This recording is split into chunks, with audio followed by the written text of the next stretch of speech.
오늘 하나님 말씀은 에레미야 49장입니다. 에레미야 49장, 구약 1130페이지. 우리 이 시간 6절까지 한 절씩 교도하시겠습니다. 49장 1절. 암몬 자손에 대한 말씀이라. 여호와께서 이와 같이 말씀하시되 이스라엘이 자식이 없느냐 상속자가 없느냐 말감이 갓을 점령하며 그 백성이 그 성읍들에 사는 것은 어찌됨이냐. 여호와의 말씀이니라. 그러므로 보라, 날이 이르리니 내가 전쟁 소리로 암몬 자손의 라빠에 들리게 할 것이라.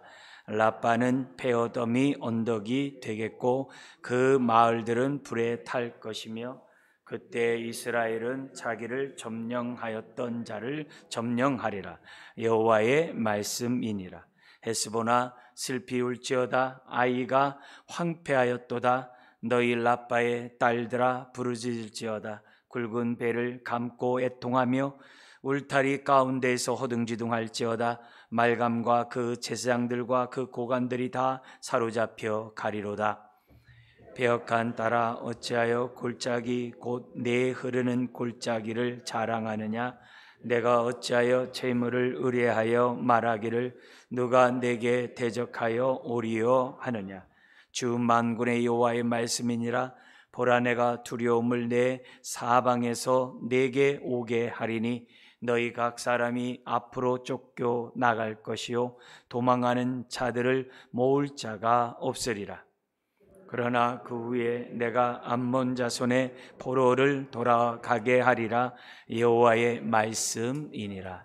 아멘. 오늘 말씀의 제목은 내 마음의 교만이 너를 속였도다. 우리 16절에 있는 그 말씀에 따라 제목을 잡았습니다. 오늘은 이방의 여러 나라에 대한 하나님의 심판의 말씀인데요, 이 심판을 통해서 우리에게 주시고자 하는 하나님의 그 교훈의 말씀, 우리가 성령님을 통해 듣기를 원합니다. 무엇보다도 그들이 심판을 당한 가장 근본적인 죄는 교만이었거든요. 그래서 오늘 교만에 관한 교훈을 좀 듣기를 원합니다. 우리 강조점 세 가지를 강의에 따라서 잠깐 말씀드린다면, 교만이 우리 자신을 속여 패망하게 한다는 것을 우리가 분명히 알자. 정말 교만이 우리 자신을 속여서 결국 우리를 패망하게 만든다는 거죠. 그걸 우리들이 아는 것이 굉장히 중요해요. 내 안에 있는 옛사람의 죄성이 바로 교만이거든요.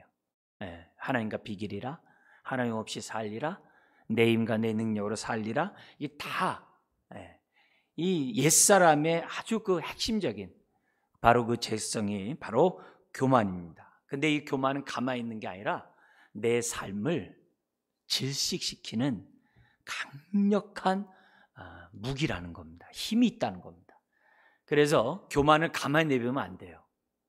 우리가 날마다 교만과 싸워야 되지, 가만히 있는 순간에 나를 질식시켜요. 나를 잠식시켜오는 아주 무서운 적이라는 사실을 저와 여러분들이 잊어서는 안 됩니다. 그렇기 때문에 항상 선줄로 생각하는 자는 넘어질까 조심하라는 말씀을 저와 여러분들이 잊어서는 안 됩니다. 두 번째, 우리가 좀 생각해야 될 것은, 하나님을 떠난 사람들은 눈에 보이는 것을 의지하고 자랑하죠.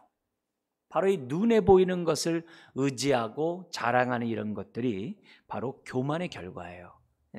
그래서 이런 삶은 터진 웅덩이에 물을 붓는, 저축하지 못할 그러한 그곳에 물을 붓는 거와 똑같다. 인생이 낭비되니까 속지 말라는 거죠. 속지 말라는 거죠. 여러분, 교만은 항상 자기 성취, 자기 영광과 함께 항상 오게 돼 있어요. 어떻게 보면은 자기가 성취한 그 밑에서 붙어서 오는 것이 교만이에요. 내가 세상의 영광을 얻으면 영광만 오는 게 아니에요. 거기 반드시 교만이 붙어서 우리에게 온다는 사실을 저와 여러분들이 잊어서는 안 돼요. 그러면서 세 번째, 심지어는 오늘 본문에서는 평안히 내 자신을 위해서, 나만을 위해 평안하게 사는 것도 교만이에요. 교만이에요. 그리고 이것이 심판의 죄악이 정말 근거가 된다는 사실을 오늘 성경을 통해서 우리가 좀 생각해 볼 겁니다. 그래서 우리가 항상 나를 태어나게 하시고 나를 자녀 삼으신 하나님의 그 목적, 항상 부르심에 합당한 뜻 가운데 저와 여러분들이 사셔야 돼요. 혹시라도 일과 어떤 직업을 위해서 사는 것이 아니라 항상 직업을 통해 사명에 헌신하는 저와 여러분들이 되어야 돼요. 그죠? 우리가 어떤 일, 어떤 직업이든지 옷을 입고 있는 거와 비슷하거든요. 그죠?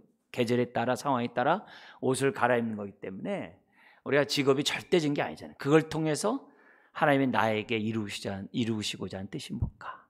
세상을 향한 하나님의 나의 부르심이 뭘까? 그게 중요한 거거든요. 그래서 어디 있든지 간에 항상 하나님을 위하여 무엇을 먹든지 마시든지 하나님의 영광을 위해서 하라고 그랬잖아요. 그렇다면 더구나 우리가 살아가는 그 모든 것이 얼마나 하나님의 영광이 되는가, 이것이 나에게 얼마나 성취가 되고 성공이 되고 돈을 많이 벌고 내가 인정을 받고, 여러분 그렇게 생각하는 순간 그 안에는 교만이 같이 지금 나를 갖다가 유혹하고 있다는 사실을 잊어서는 안 돼요. 그것이 바로 향방 없이 달려가는 인생이고 뜻없이 무릎 꿇는 인생이라는 것을 저와 여러분들 잊어서는 안 됩니다. 그래서 교만이 너무 큰 주제지만 오늘 한번 우리 짧은 시간 49장을 통해서 심판받았던 그들의 교만을 보면서 나의 옛사람의 모습을 점검하는, 정말 발견하는 이 시간, 저와 여러분들이 속지 않는 이 시간이 되었으면 좋겠습니다. 먼저 우리 암몬에 대한 우리 심판의 죄악을 잠깐 보겠습니다. 1절에 보면 이 암몬에 대한 이 죄악이 뭐로 나타나냐면은 요단강 동쪽에 보면은 여기 르우벤과 므낫세 반지파와 갓지파가 요단강 동쪽을 차지하지 않습니까? 근데 이 북이스라엘이 아수르에게 멸망한 다음에 그쪽 지역 전체가 다 이건 뭐 아무런 이스라엘이 힘을 발휘하지 못하는, 이쪽에 10개 지파가 무너졌기 때문에 이쪽에 남아있는 우리가 이 유다 지파나 이 베냐민 지파 이런 거는 사실 이 북쪽이 무너졌을 때 이스라엘은 정말 낭패가 아닐 수 없거든요. 이제 그때 요단강 동쪽이 아무런 힘을 발휘하지 못하는 거예요. 그러니까 이 암몬과 같은 이런 나라들이 당연히 어떻게 돼요? 갓지파가 지배하는 요단강 동쪽을 갖다가 점령하지 않을 수가 없겠죠. 그죠? 바로 그런 것을 배경으로 1절이 갖고 있어요. 그래서 한번 읽어볼까요? 암몬 자손에 대한 말씀이라. 여호와께서 이와 같이 말씀하시되 이스라엘이 자식이 없느냐 상속자가 없느냐, 말감이 갓을 점령하며 그 백성이 그 성읍들에 사는 것은 어찌 됨이냐.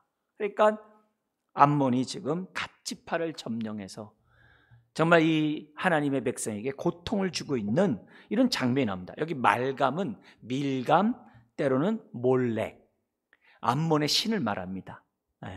인신 제사를 드리는 아주 그냥 흉악무도한 그런 아주 우상입니다. 그래서 그런 자들에 대해서 하나님이 우상숭배라는 건 항상 탐심의 결과라 했어요. 우상숭배하는 자들이 욕심이 없는 자들이 없거든요. 다 욕심쟁이들이거든요. 그러니까 이웃나라, 약한 나라를 점령하지 않을 수가 없는 그런 행동이겠죠. 자, 그래서 그들의 그런 죄악에 대해서 하나님이 심판하시겠다. 더구나 3번의 바벨론의 침략에 의해서 남아있는 몇몇 사람들이 바벨론 왕의 하나님의 배후에서 역사하신 은혜죠. 남은 자들이 그다리아라는 사람을 총독으로 세워가지고 나름대로 그래도 안전하게 몇 년 살았잖아요. 그죠? 농사도 잘 짓고. 그렇지만 그를 갖다가 죽이도록 사주했던 나라가 바로 이 암몬이거든요. 그리고 그 총독을 죽이고 그 사람은 암몬으로 도망가거든요. 그때 역할을 했던 사람이 이 암몬 족속이에요. 그러니까 여러모로 암몬은 하나님 앞에 악을 행하는 그런 자예요. 그러나 이제 나중에 이제 바벨론에 의해서 이제 멸망당하는 이제 그런 일을 벌어내죠. 그게 이제 첫 번째, 갓을 갖다가 침략해서 그런 고통을 주는 그런 모습이 첫 번째 죄라고 한다면, 두 번째 죄가 4절에 있습니다. 한번 읽어볼까요? 패역한 딸아 어찌하여 골짜기 곧 내 흐르는 골짜기를 자랑하느냐. 내가 어찌하여 재물을 의뢰하여 말하기를 누가 내게 대적하여 오리요 하느냐. 예. 이스라엘이 무너졌으니 요단강 동쪽에서는 암몬이 큰 나라가 되겠죠. 그죠? 큰 나라가 되니까 거기에서 어떻게 돼요? 누가 우리를 갖다가 침략할 수 있겠냐 이게요. 왜냐하면 그에게는 재물이 많았거든요. 왜냐하면 그 왕의 도로, 요단강 동쪽의 왕의 도로를 통해서 북쪽과 남쪽이 뭐냐면 무역을 하고 있었거든요. 그러니까 그런 지역에서 그 중간 지역에 있는 그쪽에서 많은 돈을, 에돔 족속과 같이 많이 돈을 얻었던 것 같아요. 그러니까 이들은 뭐냐면 자신의 재물을 의지하는 교만에 빠져 있다는 것을 4절이 우리들에게 보여줍니다. 여기서 이 골짜기에 흐르는 그 물이 어느 순간에 다 말라버리듯이 재물이라는 것은 어느 한 순간에 다 뭐예요? 흘러가 버린 물과 같다는 것을 여기서 이제 시적인 표현을 통해서 하고 있다는 거죠. 이들은 돈이면 뭐든지 할 수 있다는 거죠. 그죠? 오늘날도 돈이면 아주 뭐 어떤 무기든지 간에 사올 수 있고 만들 수 있잖아요. 돈이면 최고인 거죠. 벌써 이 암몬은 하나님을 섬기는 것보다도 지금 어때요? 돈의 종이 되는 이 모습을 갖고 있다는 것을 지금 뭐예요? 보여주고 있어요. 그러니까 결국 이런 걸 통해서 남의 재산을 보호하지 아니하고 남의 생명을 정말 헌시짝처럼 여기고, 그리고 재물을 의지하는 이 일련의 모든 것들은 교만이며, 이런 죄악을 범하는 자들은 하나님의 심판을 피할 길이 없다는 것을 지금 성경 우리들에게 가르쳐주고 있어요. 자, 이런 자들에 대한 하나님의 심판이 얼마나 무서운지 2절에서부터 5절에 보면 끔찍해요. 여기 보면은 여기 2절에 랍바는 이제 암몬의 수도겠죠. 이 랍바는 완전히 잿더미가 돼요. 폐허더미가 2절에 될 것이고 불에 타버린다는 거예요. 네.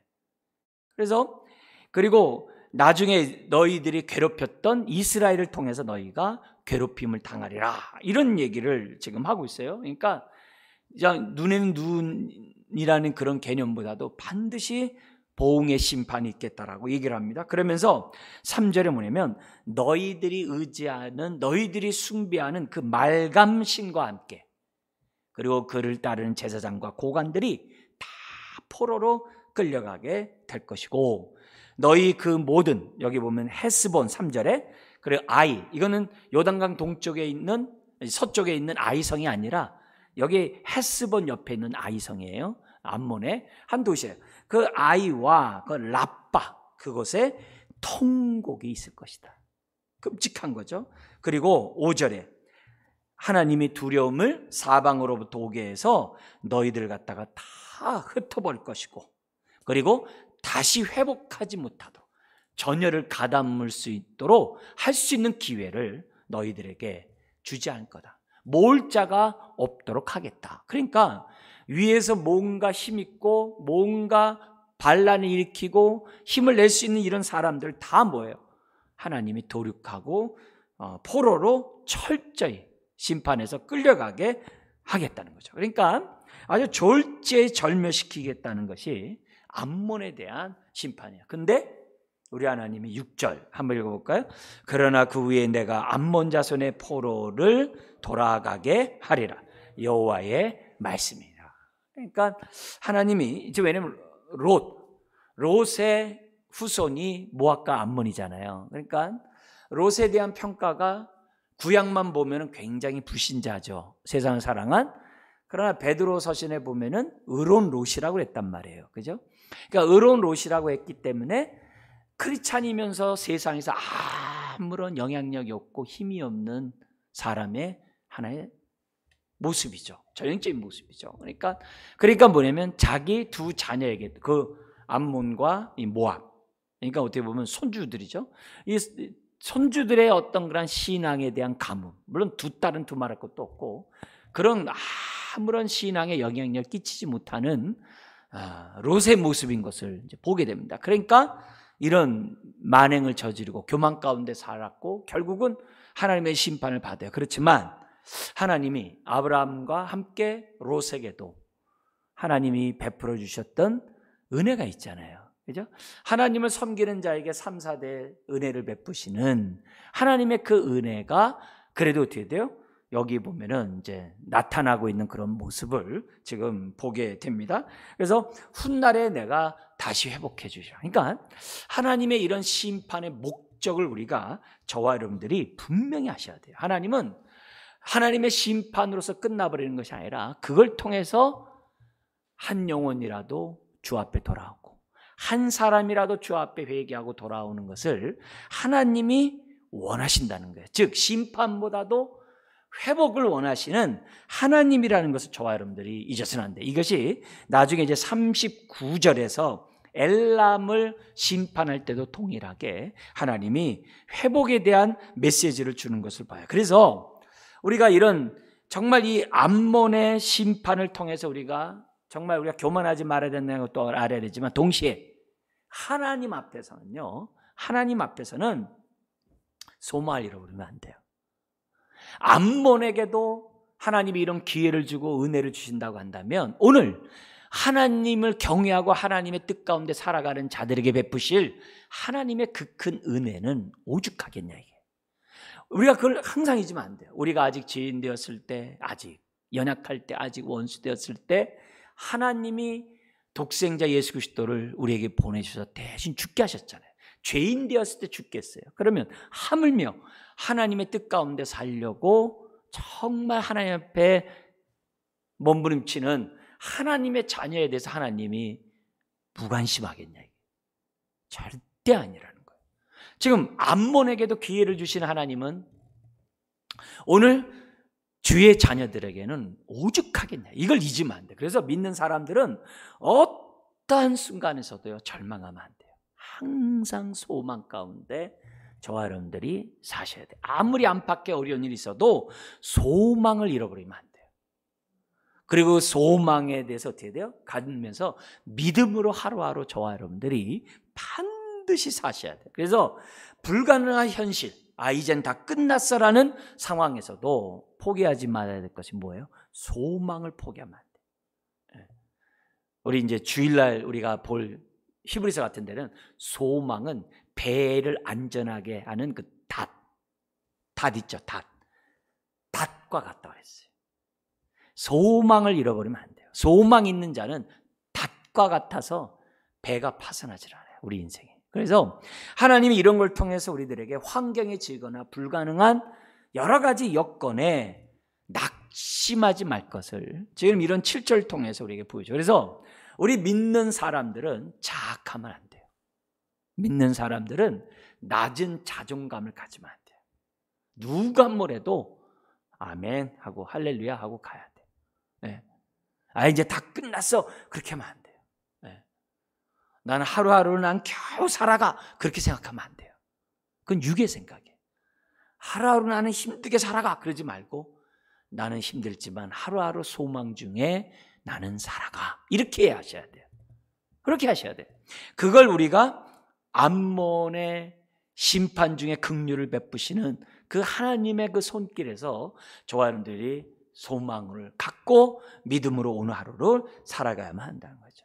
그러나 우리가 교만과 연관해서 우리가 또한 생각해 대해서는 정말 이런 암몬의 죄악을 되풀이하면 안 되죠.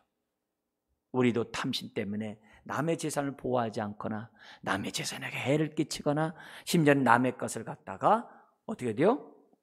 강탈을 한다고 한다면 그거는 하나님의 심판을 피할 길이 없는 거죠. 하나님의 언약의 축복을 걷어차는 거죠. 그래서 또한 이 재물은 흘러가 버리는 물과 같아요. 골짜기에. 그래서 재물을 의지하는 것은 정말 흘러가 버리는 것을 의지하는 거와 똑같은 거예요. 그러니까 그만큼 의지한 만큼 뭐예요? 세월 다 까먹는 거예요. 그만큼 속은 거예요. 재물이 있으면 나는 이제는 행복해. 재물이 있으면 나는 이제 안전해. 그건 어리석은 부자라고 예수님은 그러셨잖아요. 그 순간 내 인생은 다 지금 속고 있는 거예요. 재물의 종이 되고 재물이 나에게 모든 걸 해줄 것이라고 생각하는 순간 내 인생 다 까먹는 거예요. 돈을 많이 벌려고 내가 열심히 사는 거 그 다 속고 까먹고 있는 거예요. 다 계속 까먹고 있는 거예요. 우리가 있으나 없으나 항상 자족하는 비결, 부한데 처할 줄도 알고 가난한데 처할 줄 알고, 그 비결 속에 우리는 뭐예요? 나에게 부르심에 합당한 삶을 오늘 살아야 돼요. 부할 때도 그렇고 가난할 때도 그렇고 없을 때도 그렇고 있을 때도 그렇고, 항상 한순간이라도 우리 세월을 까먹는 그런 어리석은 사람이 되어서는 안 돼요. 그래서 오늘날에 많은 사람들이 재물에 속고 있거든요. 재물만 있으면 행복할 거야. 재물만 있으면 나 다 될 거야. 재물만 있으면 나 얼마든지 내 인생이 역전될 수 있어요. 천만에요. 예. 우리 자신을 속이고 있는 거예요. 속이고 있는 거예요. 그러잖아요. 세상 영광 보여주면서 예수님이 그래요. 저라면 내가 다 주겠다. 어른들 뭐예요? 마귀의 종이 됐는데. 그러잖아요. 세상 영광 어른들 뭐해? 마귀의 종이 됐는데. 아무 의미가 없는 거죠. 아무 의미가 없는 거죠. 과거 옛날에 정말 많은 책들이 있었어요. 문화와 이런 연관해서 살 때 유명한 연예인들이 자기 영혼을 팔아서라도 인기가 있다면 자기가 하겠다고 막 이런 얘기들 많이 글에 있었어요. 실제 그들이 한 얘기, 뭐 엘비스 프레슬리 뭐 이런 사람들 시작해가지고서 막 그런 얘기, 우리나라에서도 막 그렇게 한 얘기들이 막 그때 7, 80년경에 막 책으로 많이 나왔어요. 예. 여러분, 오늘날에 보면은 다 그들의 삶을 볼 때 안타깝게 짝이 없어요. 근데 그들이 그런 것들이 있음에도 불구하고 이런 말씀을 버리고 내가 교만함 속에서 재물을 의지한다든지 교만함 속에서 남의 재산을 강탈한다든지 어떻게 하겠냐 이게. 그 다음에 두 번째 7절부터 22절인데요. 많은 지면을 차지해요. 그만큼 뭐예요? 에돔의 죄악이 크다는 거죠. 에돔은 에서의 후예죠. 그죠? 오늘날 여행 가면은 성지에 가면 페트라 해가지고서 가는 그 지역, 거기 있는 이 사람들 연결되어 있는데, 근데 다분히 이제 에돔은 넓은 지역이 있다. 이제 점점 좁아지고 이제 막 이런 모습입니다.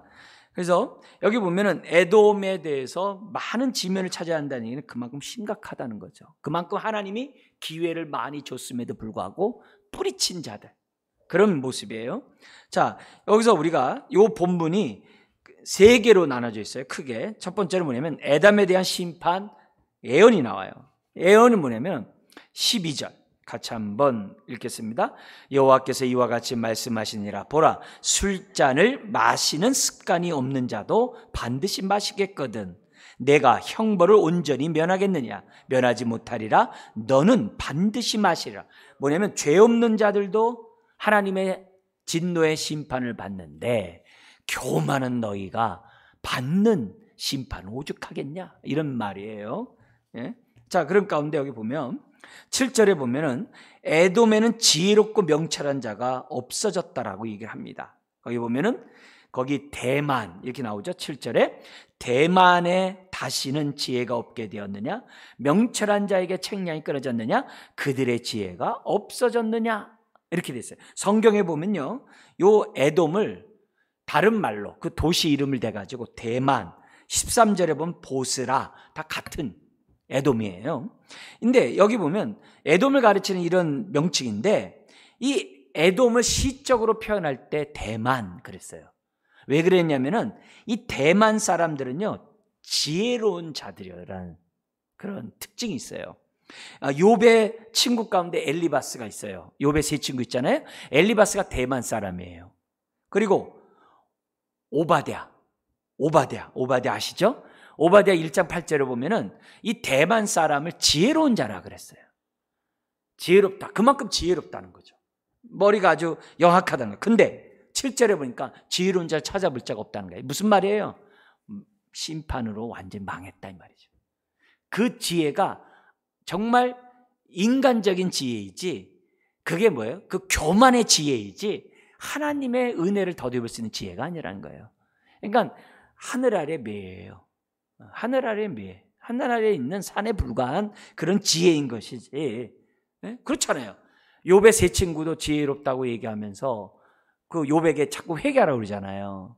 근데 욥의 이 엘리바스의 그러한 이 욥을 갖다 책망하는 것도 뭐냐면 항상 인과응보식으로 얘기했거든요. 너 힘들지? 죄졌기 때문에 그래. 이 논리, 인과응보. 근데 세상에서는 인과응보적인 생각으로 또 크리스찬들 가운데서 갖고 있어요. 그러면 안 돼요. 네? 내가 어려우면 어떻게 돼요? 아, 이건 내가 무슨 죄를 졌지?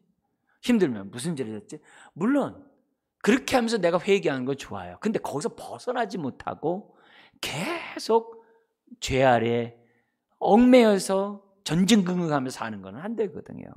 안 되거든요. 근데 욥이 뭐라 그래? 반대로 얘기하잖아요. 그러면 너희들이 지금 인과응보가 맞다고 자꾸 나를 갖다 이렇게 정죄하고 그러는데 그럼 반대로 얘기해보자. 왜 악한 자가 잘 사냐? 이렇게 얘기를 해요. 반대로. 왜 악한 자가 잘 사냐? 말이 안 되잖아요. 인과응보면. 그잖아요? 근데 세상 사람들은 지금 인과응보에 꽉 눌려 있어요. 눌러 있어요. 욥이 준 지혜가 뭐예요? 하늘 아래 매의 지혜가 아니라 하늘을 뛰어넘는 하나님의 지혜를 얘기하는 게 욥이거든요. 그러니까 우리에게는 때에 맞는 지혜가 필요해요. 그죠? 잠언의 지혜가 있고 전도서의 지혜가 있고 욥기의 지혜가 있잖아요. 잠언은 평상시의 지혜예요. 그래서 일종의 청년의 지혜라고 그래요. 욥은 뭐냐면은 고난의 지혜예요. 고난을 받았을 때, 고난을 당할 때, 일상적인 게 아니라 고난 중에 있을 때 주는 지혜인데 장년의 지혜라고 그래요. 근데 노년의 지혜가 있어요. 그게 전도서야. 노년의 지혜. 그러니까 우리가 적용할 때 그런 상황에 따라서 우리의 상황을 해석해야지. 잠언에 이런 말씀이니까 이렇게 살아야지. 그러면 안 되는 거예요. 예? 욥의 지혜를 적용할 때가 있는 거예요. 때로는 전도서의 지혜를 적용할 수 있어요. 근데 핵심은 뭐냐? 공통은 뭐냐? 여호와를 경외하는 것이 모든 지혜의 근본이라는 게 핵심이에요. 그래서 여호와를 경외하라. 잠언, 전도서나 욥기나 다 똑같아요. 여호와를 경외하는 자에게 지혜, 하나님이 지혜를 주신다는 거거든요. 그래서 우리가 이런 말씀을 통해서 지혜를 얻어야죠. 근데 에돔이 세상에서 지혜로운 자 있지만 다 뭐예요? 교만에 이끄는 지혜에 불과한 것이고 그 결과 심판을 피할 수가 없다는 거죠. 그러면서 8절 역시 드단이라고 그럽니다만 다 에돔의 한 도시예요. 드단의 주민들아 깊은 곳에 숨을지어다. 그러면서 9절 10절 포도를 갖다가 거두는 자들이, 그러니까 도둑이 와서 서리를 해갈 때도 정말 일부만 해가잖아요. 근데 이번의 심판은 하나도 남기지 않고 샅샅이 다 훑어가 버리겠다는 거예요. 즉 철저한 심판을 9절 10절에 하겠다는 거예요. 그런데 11절 한번 읽겠습니다. 내 고아들을 버려도 내가 그들을 살리리라. 내 과부들은 나를 의지할 것이니라. 지금 심판 중에서도 긍휼을 베푸시는 하나님의 그 모습이 11절에 기록되어 있어요. 이걸 갖다가 번역을 갖다가 문맥상에 번역을 갖다가 의역을 공동서신 같은 경우에는 의역을 해가지고 반대로 해석해 놨어요. 뭐냐면은 뒤에 남은 고아와 과부를 돌볼 자가 없느니라. 그러니까 그만큼 철저한 심판을 얘기하는 거죠. 그러니까 고아와 과부밖에 안 남았다는 거예요. 그렇지만 우리가 많은 성경에서 얘기하는 거는 뭐냐면은 4번에서 얘기하는 거는 그런 자 그렇게 철저히 심판하지만 그래도 어떻게 된다는 거예요? 하나님의 고아와 과부를 내가 돌보리라. 그러니까 긍휼을 베푸시는 그런 하나님의 모습을 지금 11절에 보여줍니다. 아까 12절에서는 잔을 마시지 않는 자들, 죄 없는 자들도 독배를 마시는데 하물며 죄인인 너희들이 이 형벌을 피할 수 있겠냐? 어림없다. 그 얘기예요. 그러면 13절 하나님이 자신의 이름에 명예를 걸고 맹세합니다. 반드시 심판할 것이고 주변 나라들이 너희를 조롱거리로 삼을 것이다. 예, 그 얘기예요. 그래서 심판에 대한 예고가 지금 13절까지 무섭게 나옵니다. 자, 그러면서 14절부터 19절에는 다시금 반복하면서 반드시 심판하겠다. 그 얘기를 강조하고 있습니다. 그래서 어떻게 심판하느냐 하면서 그 방법까지 나오는데요. 14절에 보면은 하나님이 말씀하시는 것을 사절들에게 말씀하는 걸 예레미야가 들었어요. 뭐라고 들었냐? 주변 나라들이 와가지고 에돔을 쳐서 무찌를 하는 거예요. 14절 그 소리를 자기가 들었다는 거예요. 그러면서 15절 에돔은 세계 만민에게 가장 하찮은 존재, 멸시받는 존재로 만들어버리겠다네. 근데 무서운 게 있어요. 뭐냐면은 단지 멸시를 받는 것으로 끝나는 게 저기 뭐냐면 심판하는 것 끝나는 게 아니라 뭐예요? 지속적인 심판을 하겠다는 거예요. 그게 뭐예요? 주변 나라로부터 조롱과 멸시를 당하는 거예요.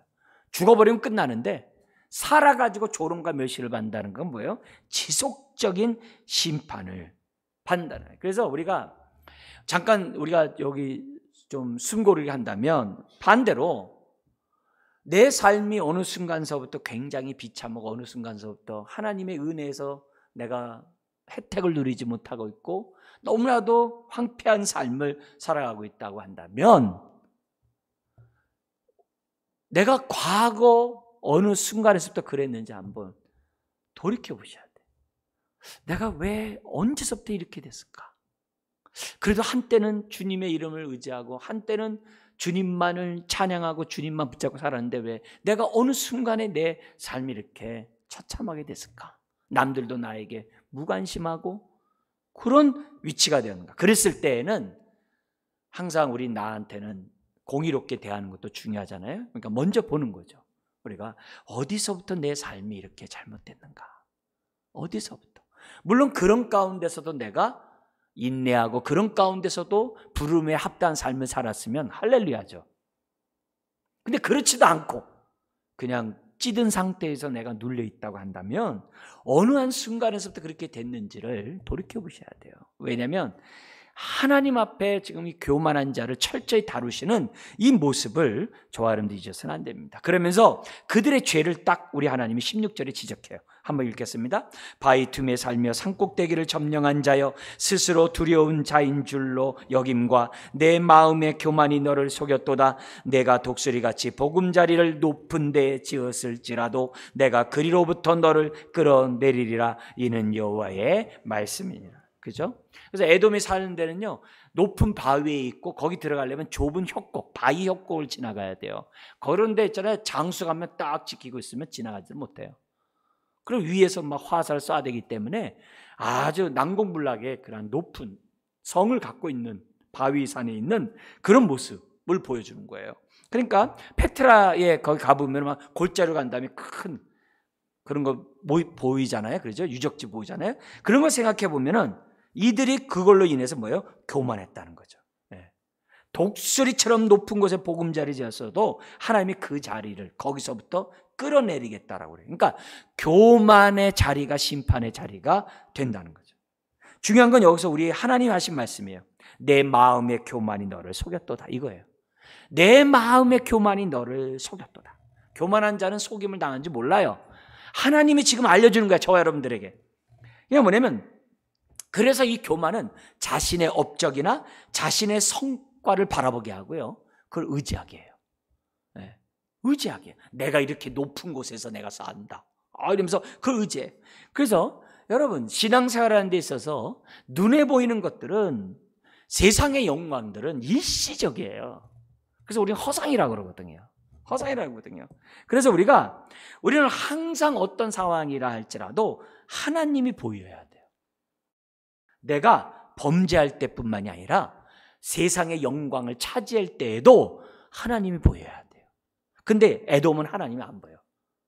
자기들 스스로 하라는 거예요.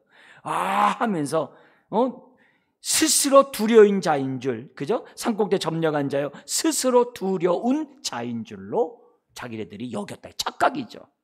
착각이죠. 그런 거죠. 그래서 우리가 내가 죄를 졌을 때도 하나님 보여야 되지만 영광을 얻었을 때, 세상 영광 얻었을 때도 하나님 보이셔야 돼요. 그래야 교만하지 않을 수 있어요. 교만하지 않을 수 있어요. 정말이에요. 그래서 우리들이 사단은 어느 정도까지 속인 줄 아세요? 모든 게 하나님의 영광입니다 하면서 자기가 어떻게 돼요? 함께 영광을 받도록 우리에게 교만을 싹 집어넣거든요. 영광을 함께 받도록. 여러분 한두 번 하다 보면 언제 독수리가 우리를 채갈지 몰라요. 그러면서 뭐라 그러냐면 17절 얼마나 처참하게 심판하는지 지나가는 자들마다 놀라면서 어떻게 된 일이냐 하면서 비웃어요. 자, 근데 요 비웃는다에서 에돔이 얼마나 교만한지 알 수 있어요. 비웃는다는 얘기는 뭐예요? 동정하지 않는다는 얘기죠. 동정하지 않는다는 얘기는 에돔이 교만하여 어떻게 돼요? 교만한 행동을 주변 사람들에게 했다는 거예요. 그 얘기잖아요. 그러니까 에돔이 멸망할 때 어때요? 꼴 좋다 이거죠. 꼴 좋다. 그렇게 교만하더니 그렇게 하더니 꼴 좋다. 오늘 이 모습도 우리가 한번 좀 환기시켜서 잠깐 내가 나의 인생의 잿더미를 보고 내 주변 사람들이 어떻게 반응하는가? 함께 아파하는가? 자랑하더니 꼴 좋다 그러는가? 그걸 보는 거예요. 내가 힘들 때 정말 함께 기도해 주는가? 아니면 잘난 체 하더니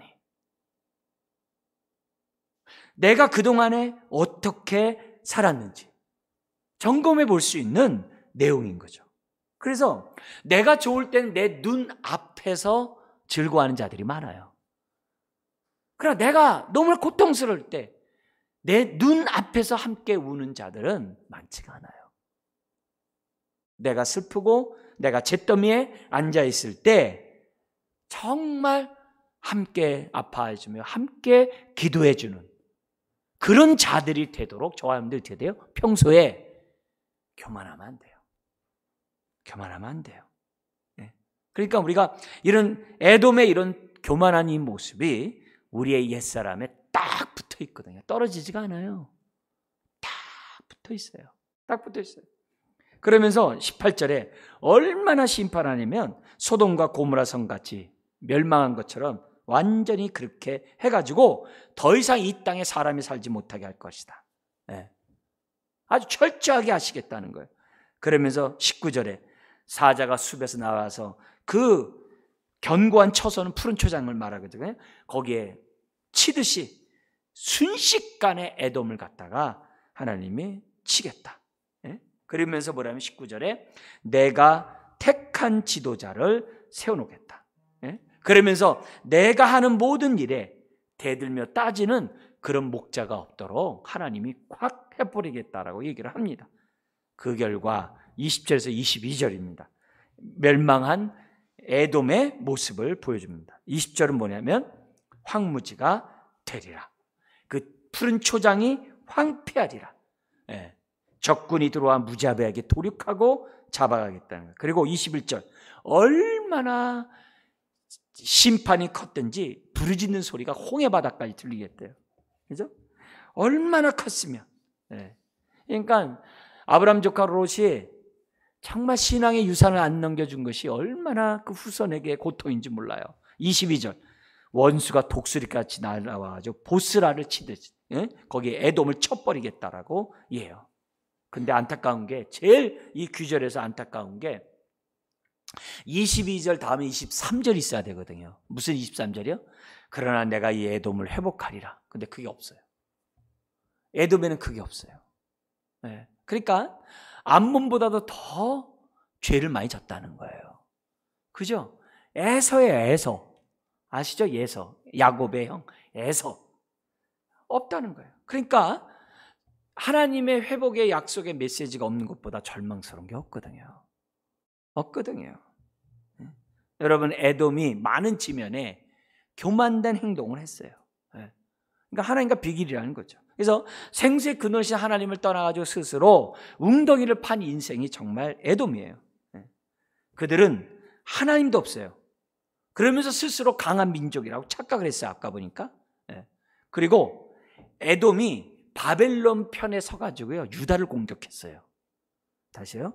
누구 편에 섰다고요?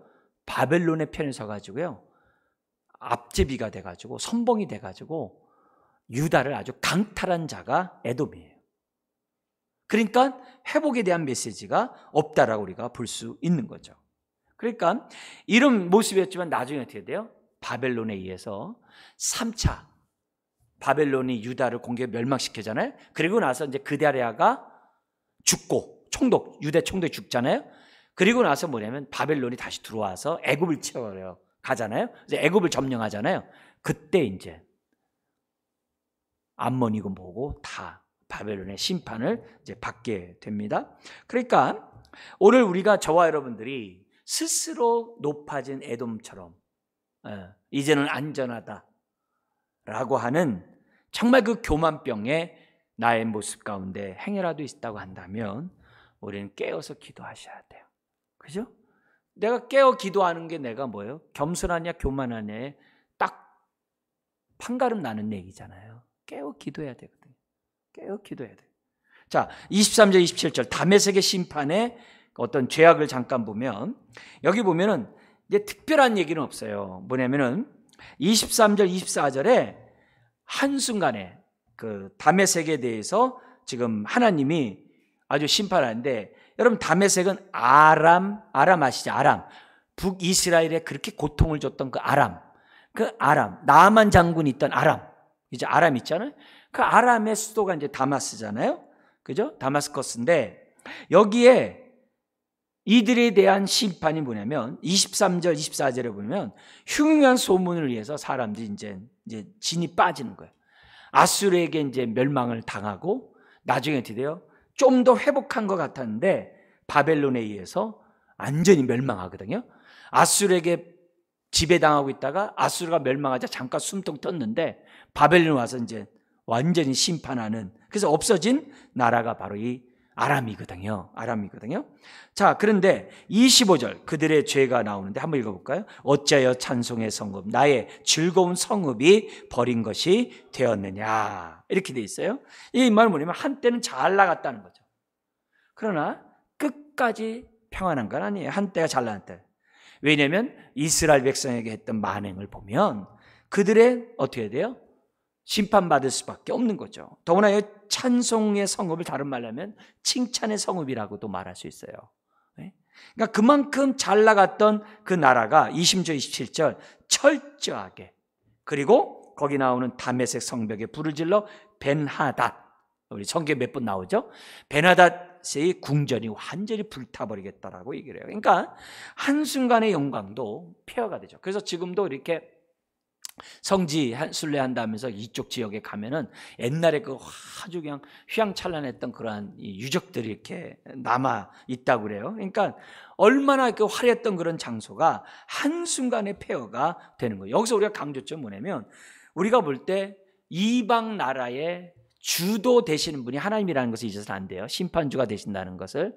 그러니까 이방 나라를 갖다가도 여전히 하나님 백성만이 아니라 이방 나라도 심판하신 하나님이라는 것을 저와 여러분들이 보면서 뭐냐? 불신자들, 일반 세상에서 벌어지는 일들을 볼 때도 믿음의 눈으로 해석할 지혜가 있어야 돼요. 그런 걸 이제 보여줍니다. 자, 그 다음에 네 번째 나오는 사람들이 게달과 하솔이 28절 33절이에요. 이들 역시 바벨론에게 멸망을 당하게 되죠.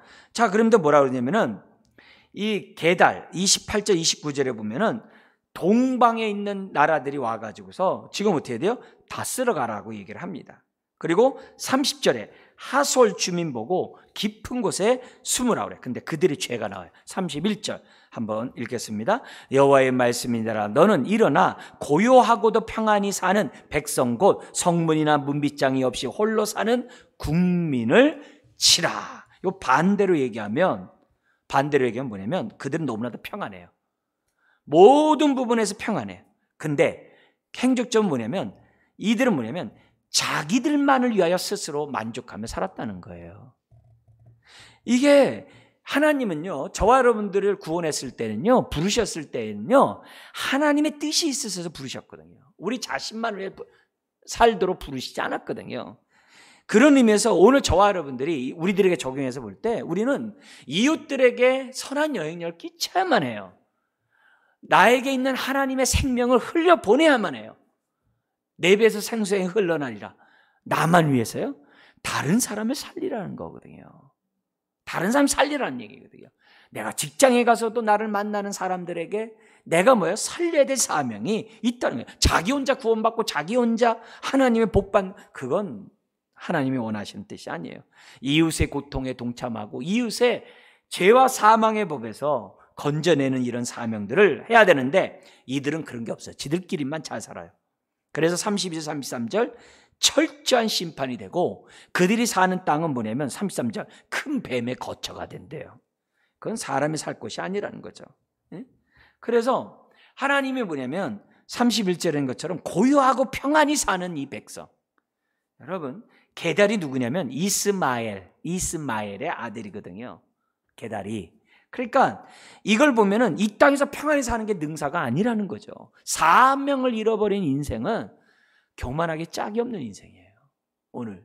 그래서 여러분, 먹고 사는 문제 전쟁과 하는 게 아니라 나를 부르신 사명 앞에, 소망 부르심 앞에 내가 어떻게 오늘 내가 빛과 소금의 직분을 감당하느냐가 굉장히 중요해요. 왕 같은 제사장 부르셨잖아요. 이걸 잊으면 안 돼요. 예? 그렇다고 막 전도자가 되고 만날 때마다 일 안 하고 그런 얘기 하라는 게 아니에요. 항상 승리의 그리스도의 향기를 바라는 저와 여러분들이 돼야 돼요. 교만하지 말고 겸손하고 내가 아플 때 옆에 사람이 불신자도 울어주고 그런 사람이 되도록 정말 덕을, 기쁨을, 유익을 끼치는 로마서 15장 1, 2절인 것처럼 주님과 같은 삶을 저와 여러분 살아야 돼요. 자, 그럼 34절에서부터 39절 마지막인데요. 엘람에 대한 심판이 나오는데요. 34절은 뭐냐면 이 심판이 시드기야가 즉위한 지 얼마 되지 않았어요. 그러니까 여기 심판의 나라는 연도별이 아니라는 거죠. 여기 엘람은 뭐냐면 바벨론 동쪽에 있는 나라인데요. 바벨론과 함께 유다를 침공할 때 동조한 나라예요. 근데 이들에 대한 35절 한번 죄가 뭔지 보겠습니다. 읽겠습니다. 만군의 여호와가 이같이 말하노라. 보라, 내가 엘람의 힘에 으뜸가는 활을 꺾을 것이요. 활을 잘 쏘는 사람이죠. 활을 잘 쏘. 이거 오늘날로 말하면 군사력이죠. 그래서 근데 이 엘람이 누구냐? 셈 알죠? 셈함야벳. 셈. 그 셈의 후손들이 성경에 창세기 10장 22절 이하에 나와요. 거기 보면 뭐냐면 엘람, 아수르, 그 다음에 아르바사, 아람, 여기 방금 읽었던 엘람과 같은 이런 사람들이 이런 뭐냐면 셈의 아들이에요. 그러니까 굉장히 어떻게 보면은 그 민족들 역시 어떻게 돼요? 노아가 좀 신앙생활을 잘해가지고 세 아들에게 좀 경건을 했었다면 얼마나 좋을까 이런 생각하게 나게 하는 그런 사람들이에요. 어쨌든 이들은 뭐냐면 활을 갖고 했다는 얘기는 뭐예요? 남을 갖다가 침략하고 남을 괴롭혔다는 얘기겠죠. 그러니까 하나님은 어떻게 하냐? 36절 37절 활 쏘는 자는 사냥꾼이잖아요. 쫓아가서 이렇게 확 쏘잖아요.